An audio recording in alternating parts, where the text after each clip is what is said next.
Assalamualaikum warahmatullahi wabarakatuh. Apa kabar anak-anak? Sudah siapkah belajar sejarah? Pastinya siap dong. Nah, kompetensi dasar pelajaran hari ini yaitu menganalisis perkembangan kehidupan politik dan ekonomi bangsa Indonesia pada masa demokrasi terpimpin. Selanjutnya, indikator pelajaran hari ini yang pertama, mengidentifikasi informasi pembebasan Irian Barat. Yang kedua, menganalisis informasi dari berbagai sumber mengenai pembebasan Irian Barat. Yang ketiga, menyimpulkan data dari berbagai sumber terkait pembebasan Irian Barat.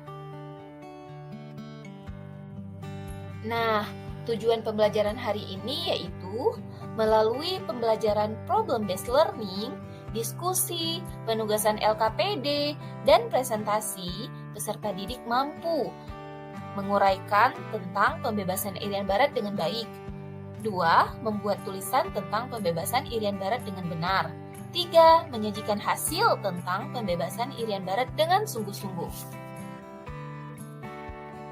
Oke, tanpa basa-basi, yuk kita simak materi hari ini mengenai pembebasan Irian Barat dari tangan Belanda. Pembebasan ini dilakukan pada masa demokrasi terpimpin.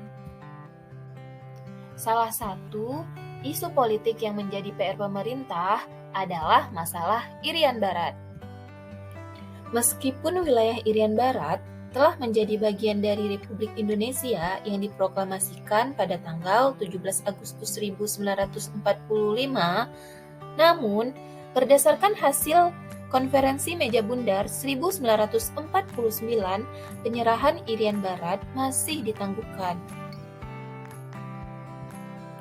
Meskipun wilayah Irian Barat telah menjadi bagian dari Republik Indonesia yang diproklamasikan pada tanggal 17 Agustus 1945, namun berdasarkan hasil Konferensi Meja Bundar 1949, penyerahan pada masa demokrasi terpimpin, upaya pembebasan Irian Barat semakin digencarkan. Presiden Soekarno menegaskan bahwa Indonesia tidak akan mundur sejengkal pun dari Irian Barat.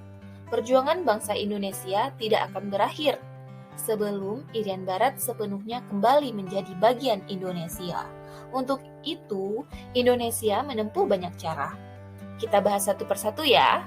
Upaya apa saja sih yang dilakukan bangsa Indonesia untuk membebaskan Irian Barat dari tangan Belanda? Cara yang pertama adalah dengan diplomasi, yaitu upaya untuk menyelesaikan masalah dengan cara damai. Indonesia dan Belanda telah menempuh jalan damai melalui perundingan bilateral yang dilaksanakan secara berturut-turut pada tahun 1950, 1952, dan 1954. Namun, hasilnya tetap sama. Belanda enggan menepati hasil KMB untuk mengembalikan Irian Barat kepada Indonesia. Indonesia kemudian mengajukan masalah ini ke Forum PBB.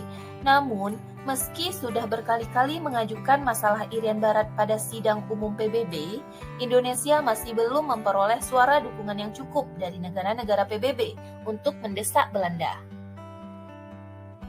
Setelah gagal melakukan upaya diplomasi pada Forum PBB, Indonesia kemudian mengambil jalan diplomasi aktif dengan mencari dukungan dari negara-negara lain melalui Konferensi Asia Afrika pada April 1955. Konferensi tersebut dihadiri oleh 29 negara dari kawasan Asia Afrika. Negara-negara ini mendukung penuh upaya Indonesia untuk memperoleh kembali Irian Barat sebagai wilayah Indonesia secara sah. Sayangnya, suara negara-negara ini masih belum berhasil menarik dukungan internasional dalam sidang Majelis Umum PBB. Kegagalan pembebasan Irian Barat dengan jalan diplomasi membuat pemerintah Indonesia menempuh jalan lain, di antaranya konfrontasi politik. Konfrontasi politik yang dilakukan Indonesia diantaranya yang pertama adalah dengan membatalkan hubungan Uni Indonesia-Belanda berdasarkan hasil KMB 1949 secara sepihak. Pembatalan hubungan ini kemudian dikukuhkan oleh pemerintah melalui Undang-Undang Nomor 13 Tahun 1956 membentuk pemerintahan sementara Irian Barat di Tidore pada tanggal 17 Agustus 1956, mengambil alih semua perusahaan milik Belanda di Indonesia yang semula dilakukan oleh kaum buruh, kemudian selanjutnya dilakukan secara teratur oleh pemerintah dan diatur dalam Peraturan Pemerintah Nomor 23 Tahun 1958, membentuk Front Nasional Pembebasan Irian Barat atau FNPIB pada tahun 1958 untuk mengerahkan massa dalam upaya pembebasan Irian Barat. Konfrontasi politik antara Indonesia dengan Belanda semakin memuncak ketika Indonesia memutuskan hubungan diplomatik dengan Kerajaan Belanda pada tanggal 17 Agustus 1960 yang diikuti dengan penutupan kantor perwakilan Belanda di Indonesia. Selain melakukan konfrontasi politik dengan Belanda, Indonesia juga melakukan konfrontasi ekonomi. Bentuk konfrontasi ekonomi yang dilakukan pemerintah Indonesia diantaranya membatalkan utang-utang Indonesia kepada Belanda senilai 3.661 juta gulden dan melarang Belanda melakukan penerbangan dan pendaratan di wilayah Indonesia. Pemberhentian semua perwakilan konsuler Belanda di Indonesia sejak Desember 1957, pengambilan perusahaan Belanda di Indonesia dengan mengeluarkan peraturan pemerintah nomor 23 tahun 1958, pemindahan pasar komoditas Indonesia dari Rotterdam atau pelabuhan utama Belanda ke Bremen, Jerman. Saat hubungan Indonesia dan Belanda semakin memuncak, Presiden Soekarno berpidato dalam sidang umum PBB pada tanggal 30 September 1960. Dalam pidatonya, yang berjudul Membangun Dunia Kembali, Presiden Soekarno menegaskan bahwa bangsa Indonesia akan memperkeras sikapnya kepada Belanda. Pidato ini membawa dampak kepada dibukanya kembali perdebatan Irian Barat di forum PBB. Wakil Amerika Serikat di PBB memberikan usulan agar Belanda menyerahkan kedaulatan Irian Barat kepada Indonesia melalui PBB dalam jangka waktu 2 tahun. Indonesia menyetujui usulan tersebut, namun dengan waktu yang singkat. Sedangkan Belanda membentuk negara Papua. Keinginan Belanda ini membawa Presiden Soekarno menempuh cara yang lebih keras, yaitu dengan konfrontasi militer. Setelah upaya diplomasi, konfrontasi politik, konfrontasi ekonomi masih belum berhasil, pemerintah Indonesia melakukan upaya lain dengan cara konfrontasi militer. Konfrontasi militer ini adalah upaya terakhir yang dilakukan Indonesia untuk membebaskan Irian Barat dari tangan Belanda. Dalam rangka konfrontasi militer, pemerintah berupaya untuk mencari bantuan senjata ke luar negeri. Upaya ini dipimpin oleh Jenderal A.H. Nasution sebagai Menteri Keamanan Nasional Indonesia saat itu. Pada awalnya, usaha pemberian senjata ini dilakukan pemerintah kepada negara blok barat, terutama Amerika Serikat, namun tidak membawa hasil yang memuaskan. Kemudian, upaya ini dialihkan ke negara blok timur, terutama Uni Soviet. Melihat perkembangan militer Indonesia, Belanda justru mengajukan protes kepada PBB bahwa Indonesia akan melakukan agresi.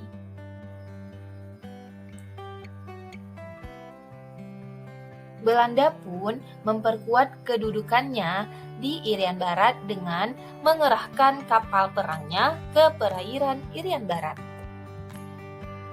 Kemudian, pada tanggal 19 Desember 1961, dalam rapat besar di Yogyakarta, Presiden Soekarno mengeluarkan komando untuk mengajak seluruh rakyat Indonesia untuk terlibat langsung dalam konfrontasi militer. Konfrontasi militer ini dikenal dengan istilah Trikora, yaitu Tri Komando Rakyat yang berisi 1. Gagalkan pembentukan negara boneka Papua buatan Belanda. Yang kedua, kibarkan sang merah putih di Irian Barat, tanah air Indonesia. Yang ketiga, bersiaplah untuk mobilisasi umum guna mempertahankan kemerdekaan dan kesatuan tanah air dan bangsa. Dengan dideklarasikannya Trikora ini, mulailah konfrontasi total Indonesia terhadap Belanda di menindaklanjuti Trikora. Langkah selanjutnya yang dilakukan Presiden Soekarno adalah dengan mengeluarkan keputusan Presiden nomor 1 tahun 1962 yang berisi tentang pembentukan Komando Mandala, pembebasan Irian Barat yang dipimpin oleh Mayor Jenderal Soeharto. Tahapan strategi yang disusun Mayor Jenderal Soeharto untuk membebaskan Irian Barat adalah: yang pertama, tahap infiltrasi, yang kedua, tahap eksploitasi, dan yang ketiga, tahap konsolidasi.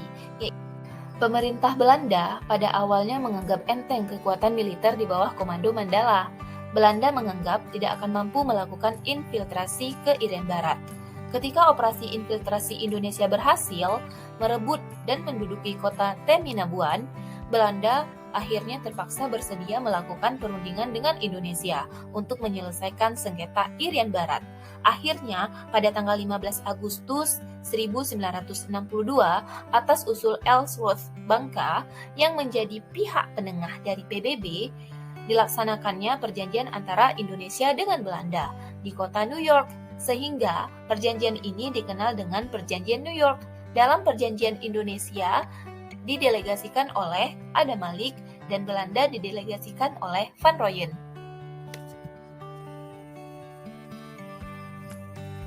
Isi perjanjian New York adalah: yang pertama, Belanda menyerahkan Irian Barat kepada United Nations Temporary Executive Authority selambat-lambatnya pada tanggal 1 Oktober 1962.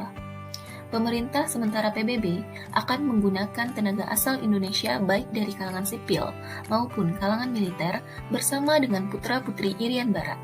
Tentara Belanda meninggalkan Irian Barat secara bertahap, sedangkan pasukan Indonesia yang sudah ada di Irian Barat tetap tinggal, namun di bawah pemerintahan sementara PBB.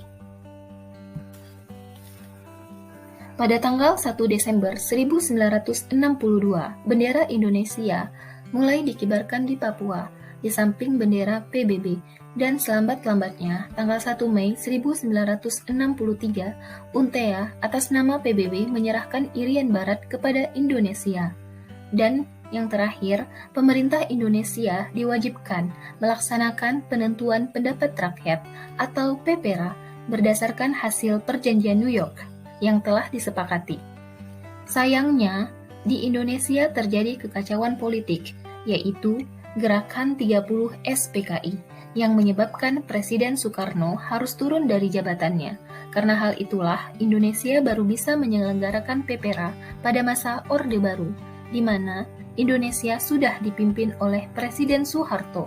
PPRA diselenggarakan pada tanggal 14 Juli sampai dengan 4 Agustus 1969. PPRA diatur oleh Brigjen Sarwo Edi Wibowo yang diawasi langsung oleh perwakilan PBB, yaitu Fernando Ortiz Sanz. PPRA dilaksanakan di tiap-tiap kabupaten dengan metode manajemen, yaitu banyak orang satu suara. Metode ini dinilai lebih disesuaikan dengan sistem musyawarah mufakat yang dianut Indonesia. Kemudian, pada tanggal 19 November 1969, Fernando Ortiz Sanz membawa hasil PPRA dalam sidang umum PBB ke-24.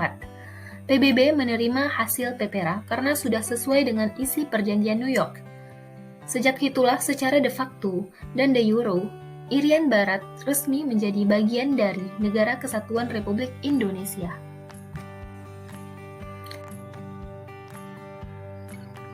Gimana nih? Setelah mendengar penjelasan tentang pembebasan Irian Barat, apakah anak-anak ibu sudah mengerti? Insya Allah sudah ya. Baiklah, sekian pembahasan hari ini mengenai pembebasan Irian Barat. Semoga anak-anak ibu bisa mengambil manfaatnya. Wassalamualaikum warahmatullahi wabarakatuh. Thank you for watching. Jangan lupa like, subscribe, dan nyalakan loncengnya.